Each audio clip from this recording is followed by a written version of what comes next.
తల మీద చెయ్యి వేసి బొట్టు పెట్టినా, తాళి బొట్టు మెడను కట్టి బొట్టు పెట్టినా, తల మీద చెయ్యి వేసి బొట్టు పెట్టినా, తాళి బొట్టు మెడను కట్టి బొట్టు పెట్టినా, సన్ని కన్ను తొక్కినా సప్త పదులు మెట్టినా, సన్ని కన్ను తొక్కినా సప్త పదులు మెట్టినా, మనసు మనసు కలపడమే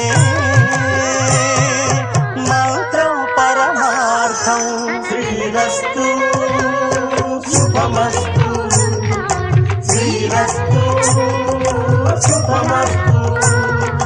శ్రీకారం చుట్టుకుంది పెళ్లి పుస్తకం, ఇక ఆకారం దాచుతుంది కొత్త జీవితం.